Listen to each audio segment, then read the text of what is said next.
Hello හැමෝටම welcome පිළිගන්න RM technique channel එකට. ඉතින් ඔන්න අද කියලා දන්නන්නේ කොහොමද මෙන්න මේ වගේ පුදින ෆොටෝ එකක් මෙන්න මේ වගේ බෑග්ග්‍රවුන්ඩ් remove කරගන්න කියලා අපි යමු වීඩියෝ එකට.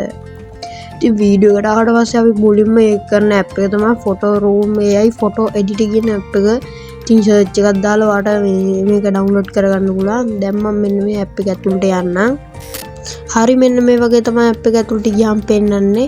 ඉතින් මම මේක අප්ඩේට් කරලා නැති නිසා තමයි මෙහෙම පෙන්නන්නේ. ඉතින් මෙන්න මෙතනින් start from photo කියන එකෙන් අපිට පුළුවන් ෆොටෝ එකක් ඇඩ් කරගන්න. මම ෆොටෝ එකක් ඇඩ් කරගන්න.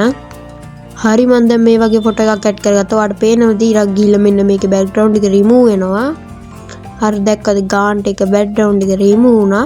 ඊට පස්සේ අපිට පුළුවන් මේ මෙන්න මෙතන තියෙනවා මේ ස්ටුඩියෝ ෂූට් කියලා මෙන්න මේ සුදු පාට අයිකන් එකක් තියෙන මේ එකක්. අපි ඒක සිලෙක්ට් කරලා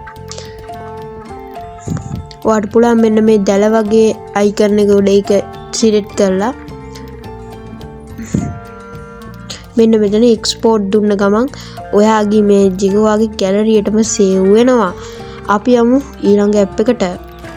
ඉතින් ඊළඟ ඇප් එක තමයි මේ පික්සල් ලැබ් එක. ඒක කවුරුත් දන්න ඇප් එක. ඉතින් මේකිනුත් බෑග්ග්‍රවුන්ඩ් එක remove කරගන්න පුළුවන්. අර තරම් ක්වොලිටියට නම් බෑ. ඒත් මම ඒක කියලා දෙන්නම් කොහොමද කරන්න කියලා. ඉස්සෙල්ලා මම මේ new test කියන ඩිලීට් කරන් ඉන්නවා. හරි දැන් මම මෙතනින් ෆොටෝ එකක් ඇඩ් කරගන්න. හරි මම දැන් මෙන්න මේ වගේ ෆොටෝ එකක් සිලෙක්ට් කරා. දන්න කෙනෙක් ඉන්නව නම් කවුද කියලා බලන්න. මේ ඉන්නේ GTA ගේම් ප්ලේ කරලා දිනවන ප්‍රසිද්ධ ගේම් එකක් කියන GTA V එකේ අපේ මයිකල් අයියා.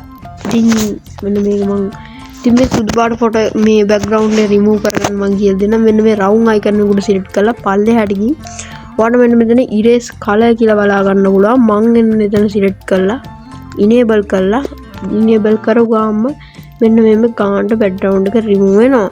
බැරි වෙලා හරි ඔයා හිතනවා remove නැහැ කියලා. එතකොට ඔයාලට පුළුවන් මේ pencil icon එකෙන් ඔයාලට remove කරගන්න ඕන තැන මෙන්න මෙහෙම ගිහිල්ලා එන්න එතනින් select මේ අයින් කරගන්න. ඉතින් අදට වීඩියෝ එක ඉවරයි. goodbye set එකට